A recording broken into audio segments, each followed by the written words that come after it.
Olá, eu sou o professor Enes, sou do curso Cuidador de Idosos e hoje a gente vai falar um pouco sobre a fisiologia do envelhecimento.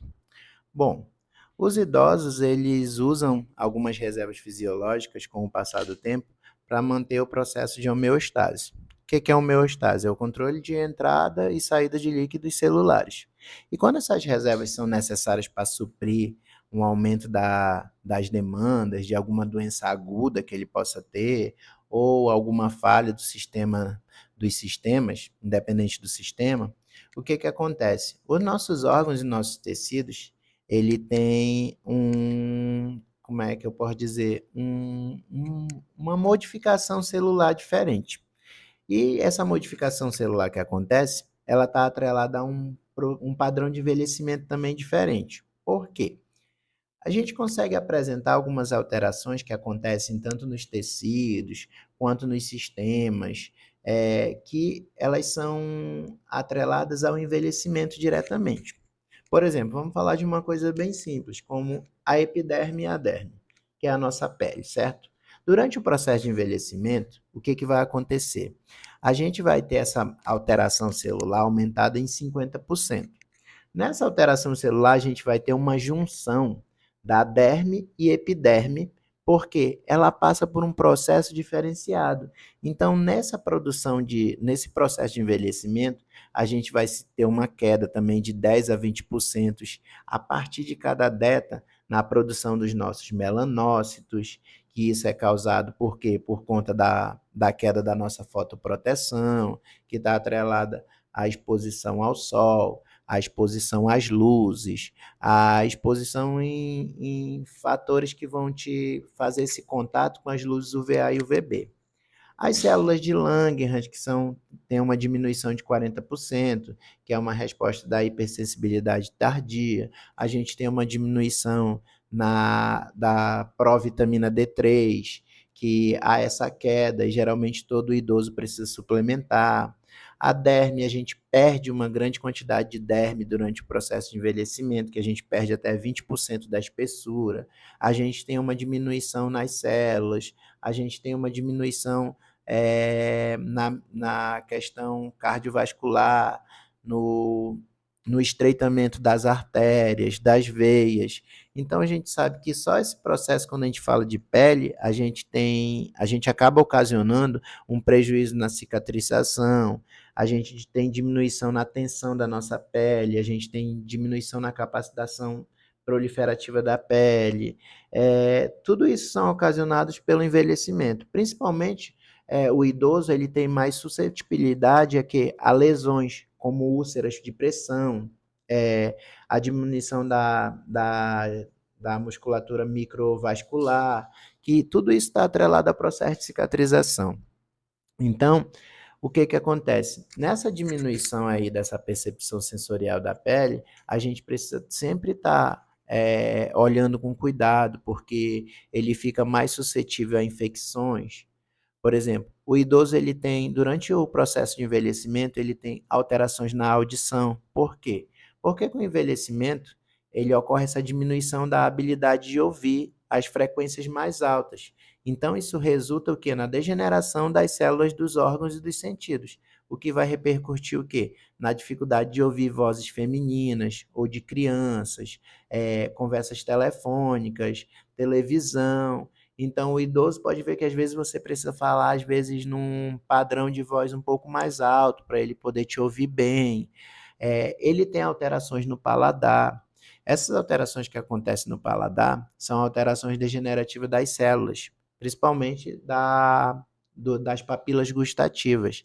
Então, essas alterações mexem ali nas papilas gustativas e o idoso ele perde um pouco a capacidade de detectar alguns sabores, principalmente o gosto salgado, tá? E aí existe alguns graus dessa perda do paladar, onde o idoso ele para um pouco de comer, porque ele tem algumas sensibilidades até na questão da deglutição, na questão da dentição. Então, esses fatores ocasionam essa perda um pouco do paladar também. Além dessa perda da audição, do paladar, eles têm uma perda significativa de olfato também. E aí é observado que durante o processo de envelhecimento há uma redução bem discrepante na questão da diferenciação de odores e na redução da identificação de alguns tipos de alimento. Então, a gente sabe que os principais sentidos, olfato, paladar, audição, são os sentidos que ocasionam a gente essa vontade de, principalmente olfato e paladar, a questão do comer. Então, esse processo, ele já mexe um pouco na questão alimentar do idoso. As alterações na visão são significativas, porque eu não sou idoso ainda, eu já tenho um problema na visão, então esse problema de visão geralmente está atrelado a uma parte genética, como a gente já abordou nos outros temas. A condição genética já traz alguns fatores, e essa alteração na visão, por quê? Porque durante o processo de envelhecimento, ele tem uma redução no diâmetro da pupila, ele tem uma redução na questão da entrada da luz, ela se torna mais lenta, ele tem uma redução na gordura retroocular, ele tem disfunção do músculo extraocular, então com isso acaba diminuindo a capacidade de visão dele, porque essas alterações estão atreladas ao declínio do envelhecimento, né? Então, são vários processos que acontecem de uma única vez, principalmente as alterações na composição orgânica. E quando a gente fala alterações na composição orgânica, está atrelada ao quê? Ao aumento da gordura corporal, à diminuição da massa muscular, principalmente a massa magra, né? E há uma mudança no metabolismo, há uma mudança no hormônio do crescimento. Então, são fatores que estão atrelados ao processo de envelhecimento. O gasto de energia diária desse idoso é diferenciado, porque quanto mais velho nós vamos ficando, mais esse gasto energético diminui, que a gente chama de metabolismo. E além disso, o que, que acontece? A diminuição da água corporal. Essa diminuição da água corporal, que o idoso acaba fazendo a ingesta, ela acaba o quê? Ela causa um encolhimento dos órgãos. E esse encolhimento dos órgãos vai o quê? Vai diminuir a altura, vai diminuir peso, porque como ele tem essas alterações tanto hormonais no GH, que é o principal hormônio do crescimento, essa diminuição na água, esse encolhimento dos órgãos, vocês já notaram que o idoso, ele, quanto mais velho ele vai ficando, mais ele vai perdendo estatura e ele vai ficando um pouco mais curvado, que isso a gente vai falar lá sobre musculatura e densidade óssea. Então, não só essa questão da altura, do peso, ainda está atrelado também o quê? A situações como próstata, pulmão, coração e alguns órgãos que diminuem de tamanho por progressão por conta do envelhecimento. Isso é natural, mas principalmente alterações no sistema cardiovascular, tá? Por exemplo, quando a gente é jovem, o nosso débito cardíaco é mantido pelo aumento dessa frequência cardíaca constante, que gera um estímulo que a gente chama de estímulo adrenérgico, tá? No idoso, ele diminui esse estímulo, então o coração fica menos responsivo, então o declínio da função dos receptores lá do coração, ela acaba diminuindo.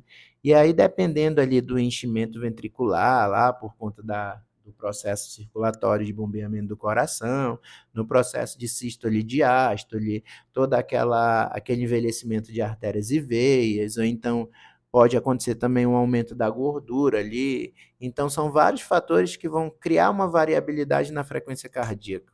Tá? Então, essa questão da variabilidade na frequência cardíaca pode estar atrelada a algumas doenças como hipertensão, diabetes. Então, assim, o coração do idoso, ele vai funcionar de uma outra maneira. Por quê? Porque há uma diminuição em algumas células específicas do coração. E aí essa diminuição de algumas células, que a gente chama de miócitos, o que que acontece? Ele tem um aumento na quantidade de colágeno e isso diminui a complacência ali do coração. Então, a substituição de alguns tecidos, que acontecia de forma natural quando a gente é mais jovem, não acontece mais no idoso. E aí ele pode desencadear alguns processos cardiovasculares, como síndrome do nó sinusial, arritmias, alguns bloqueios, e isso sem contar com o espessamento principalmente dos vasos sanguíneos, a rigidez da parede desses vasos sanguíneos, que a gente chama de aterosclerose. Então, dentro dessas alterações, tanto do sistema circulatório, a gente sabe que há uma alteração também de outros sistemas, principalmente do sistema respiratório, tá? O sistema respiratório, ele já é comprometido porque o sistema respiratório está atrelado também ao metabolismo. Então, quando a gente respira, a gente está queimando energia, a gente está queimando caloria. Então, essas alterações no sistema respiratório, elas vão causar o quê? Alteração ali. E essas alterações vão diminuir a complacência da parede torácica, elas vão diminuir a força da musculatura respiratória, ela vai ter perda da elasticidade pulmonar. Então, ela vai ocasionar vários fatores, principalmente ali na questão dos alvéolos, dos bronquíolos. Então, essa perfusão do oxigênio e do gás carbônico, ela vai sofrer uma alteração ali na questão respiratória, certo? E além de tudo, existe também algumas alterações no sistema renal, tá? Existe um período que a gente fala que é dos 25 aos 85, aproximadamente 40% dos nossos néfrons, eles ficam escleróticos. E o que é escleróticos? O restante, ele vai passar por um processo de hipertrofia. E essa atrofia que vai acontecendo ali, na parede renal, ali, nos néfrons, ela causa uma diminuição de 50% na capacidade renal. Então, essa diminuição na capacidade renal ela vai estar atrelada à filtração e à eliminação das impurezas, né, que acontece normalmente através da excreção da creatina, no processo urinário natural. E a gente sabe que o sistema renal, ele tem a função principal de quê? De trabalhar diretamente controlando a pressão arterial. Então, essa diminuição na habilidade ali de excretar sódio, de excretar hidrogênio, que é uma questão ali na capacidade de concentração renal, de excreção, então isso há uma disfunção na questão da creatina. Então, a gente precisa ter muito cuidado com vários tipos de alterações que o processo de envelhecimento natural causa, como alterações do trato urinário inferior, alterações do trato gastrointestinal, como a questão da cavidade oral, esôfago, estômago. Se a gente for falar de processo de envelhecimento, a gente tem que falar várias aulas, tá, gente? Então, assim, hoje eu vou ficar aqui nessa questão da cavidade oral, e esôfago e estômago, e na próxima aula eu dou continuidade falando mais sobre o processo de envelhecimento, o processo fisiológico do envelhecimento, que ele é bem amplo, tá? Então eu deixo aqui meu abraço e até a próxima.